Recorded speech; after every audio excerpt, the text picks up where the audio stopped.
नमस्कार, ये आकाशवाणी शिमला है। अब आप राजकुमारी चंदेल से प्रादेशिक समाचार सुनिए। आज के मुख्य समाचार: सुप्रीम कोर्ट से सुक्खू सरकार को राहत, मुख्य संसदीय सचिव के पद से हटाए गए 6 विधायकों की सदस्यता नहीं होगी समाप्त। मुख्यमंत्री सुखविंदर सिंह सुक्खू ने फैसले का किया स्वागत, कहा आगामी रणनीति पर कानूनी राय लेगी सरकार। सांसद व पूर्व केंद्रीय मंत्री अनुराग सिंह ठाकुर ने कहा हिमाचल सरकार हताश व निराश। और उद्योग मंत्री हर्षवर्धन चौहान ने कहा जनसेवा और पिछड़े क्षेत्रों का उत्थान सरकार की सर्वोच्च प्राथमिकता। अब समाचार विस्तार से। हिमाचल प्रदेश हाईकोर्ट के फैसले के चलते मुख्य संसदीय सचिवों के पदों से हटाए गए कांग्रेस के सभी 6 विधायकों की सदस्यता बनी रहेगी। सुप्रीम कोर्ट ने इस मामले में प्रदेश सरकार की एसएलपी पर आज ये फैसला सुनाया।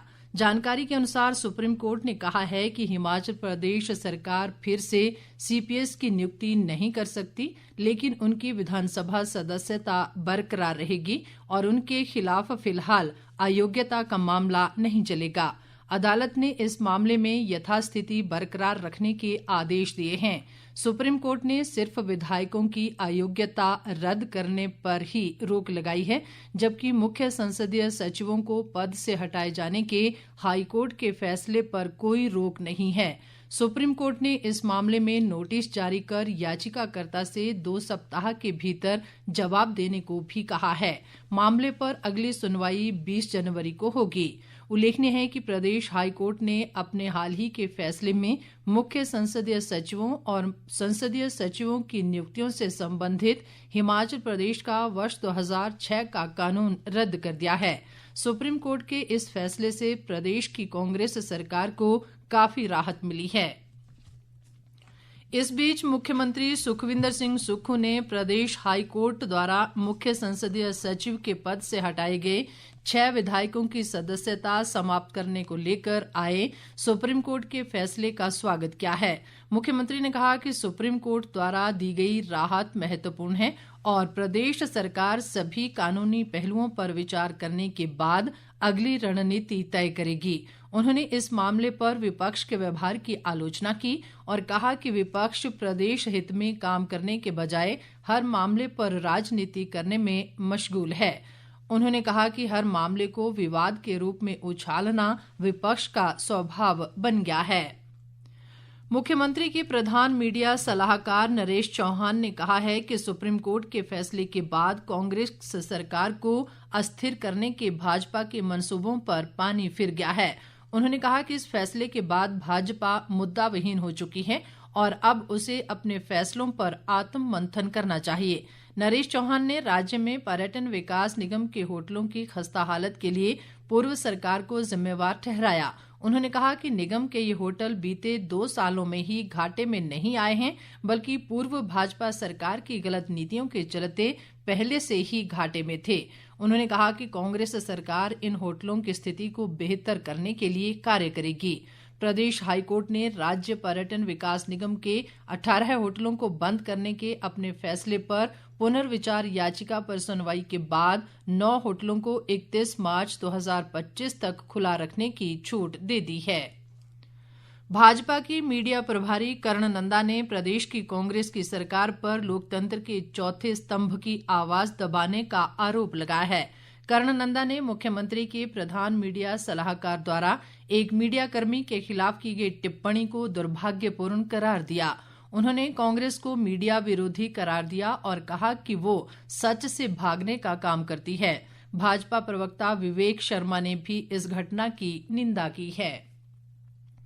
पशुपालन व कृषि मंत्री चंद्र कुमार ने कहा है कि प्रदेश सरकार बेसहारा पशुओं को आश्रय देने के लिए गौशाला बनाने को दी जाने वाली मदद को किसानों को भी प्रदान करने पर सरकार विचार कर रही है। चंद्र कुमार आज कुल्लू में किसान मेले के मौके पर मौजूद किसानों को संबोधित कर रहे थे। उन्होंने कहा कि सरकार बेसहारा पशुओं को किसानों की फसलों को होने वाले नुकसान का समाधान ढूंढने के भी प्रयास कर रही है। आयुष व खेल मंत्री यादविंदर गोमा ने कहा है कि गांवों को सड़कों से जोड़ना प्रदेश सरकार की प्राथमिकता है।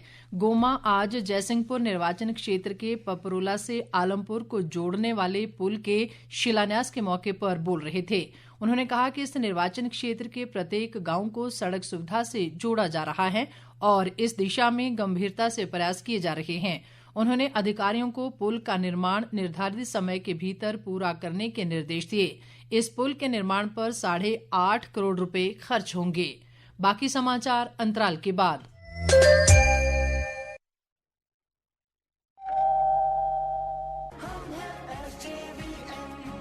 हम सबकी है जिम्मेदारी स्वच्छ भारत अभियान में करे भागीदारी। स्वच्छता है स्वभाव पुराना, हर एक को है इसी संस्कार में लाना। ये ज्ञान भी है, अभिमान भी है, भारत का सम्मान भी है। स्वच्छ में विजयते, स्वच्छ भारत के लिए SJVN द्वारा जारी। प्रादेशिक समाचार बुलेटिन में एक बार फिर आपका स्वागत है। बाकी समाचारों में सांसद व पूर्व केंद्रीय मंत्री अनुराग सिंह ठाकुर ने कहा है कि प्रदेश की मौजूदा कांग्रेस सरकार हताश व निराश है। हमीरपुर में पत्रकारों से बातचीत करते हुए उन्होंने कहा कि CPS का मामला अदालत में है और वहां से जो भी निर्देश होंगे वो सबको मान्य होंगे।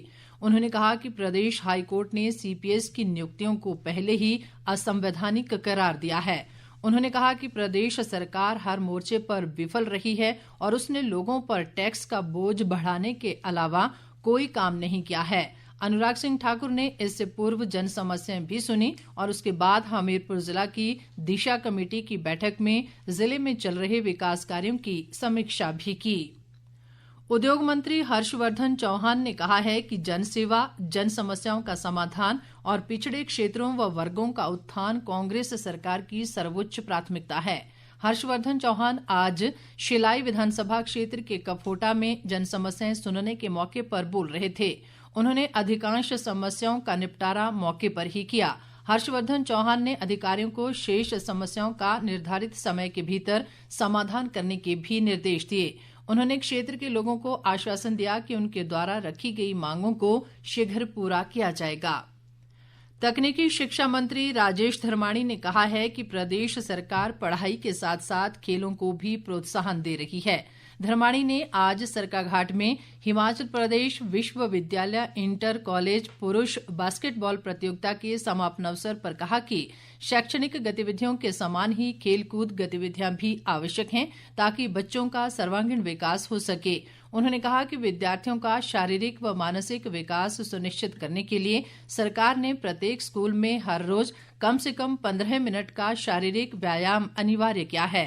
प्रतियोगिता का खिताब DAV कॉलेज कांगड़ा ने जीता, जबकि RNT कॉलेज सरकाघाट दूसरे और HPU PG सेंटर शिमला तीसरे स्थान पर रहा। विधायक संजय रतन ने अधिकारियों से कहा है कि वे कल्याणकारी योजनाओं की जानकारी पंचायत स्तर तक पहुंचाएं ताकि ज्यादा से ज्यादा जरूरतमंद और पात्र लोग इन योजनाओं का लाभ उठा सकें। संजय रतन ने आज धर्मशाला में जिला कल्याण समिति की बैठक की अध्यक्षता करते हुए अधिकारियों को सभी पंचायतों में समाज कल्याण विभाग द्वारा चलाई जा रही योजनाओं के बोर्ड और जागरूकता शिविर लगाने के निर्देश दिए। उन्होंने कहा कि कांगड़ा जिला में चालू वित्त वर्ष में सामाजिक सुरक्षा के 9,687 नए मामलों को मंजूरी दी गई है। विधायक कमलेश ठाकुर ने कहा है कि देहरा विधानसभा क्षेत्र की सभी विकासात्मक परियोजनाओं को चरणबद्ध ढंग से पूरा किया जाएगा। देहरा नंदपुर भटोली में आज जनसंपर्क अभियान के दौरान कमलेश ठाकुर ने कहा कि सरकार ने इस विधानसभा क्षेत्र के समग्र विकास का रोड मैप तैयार किया है और इसके अनुरूप विभागों को कार्य करने के निर्देश दे दिए गए हैं। शिमला जिला स्तरीय मास्टर बैडमिंटन चैंपियनशिप 6 और 7 दिसंबर को शिमला के इंदिरा गांधी खेल परिसर में आयोजित की जाएगी। शिमला जिला बैडमिंटन एसोसिएशन के अध्यक्ष चंद्रशेखर तुर्की और महासचिव सुमित धौटा ने बताया कि इस प्रतियोगिता में 35 वर्ष से अधिक आयु वर्ग के महिला व पुरुष खिलाड़ी हिस्सा ले सकेंगे। ये प्रतियोगिता 35, 40, 45, 50, 55, 60, 65 और 70 वर्ष आयु वर्ग में होगी। इस प्रतियोगिता के विजेता खिलाड़ी राज्य स्तर पर शिमला जिला का प्रतिनिधित्व करेंगे। उन्होंने सभी मास्टर बैडमिंटन खिलाड़ियों से इस प्रतियोगिता में बढ़ चढ़कर हिस्सा लेने की अपील की है। राजधानी शिमला के संजौली स्थित मस्जिद विवाद को लेकर आज शिमला की जिला अदालत में सुनवाई हुई। सुनवाई के दौरान मस्जिद कमेटी के अध्यक्ष की वैधता को लेकर वक्फ बोर्ड ने शपथ पत्र दायर किया। वक्फ बोर्ड ने अपने शपथ पत्र में मोहम्मद लतीफ को वर्ष 2006 से वक्फ बोर्ड कमेटी का अध्यक्ष बताया है। याचिकाकर्ता को इस पर ऐतराज है। दोनों पक्षों की दलीलें सुनने के बाद जिला अदालत ने मामले की अगली सुनवाई 30 नवंबर को तय की है। अर्की के विधायक संजय अवस्थी ने कहा है कि प्रदेश सरकार समाज के सभी वर्गों के उत्थान के लिए कृत संकल्प है।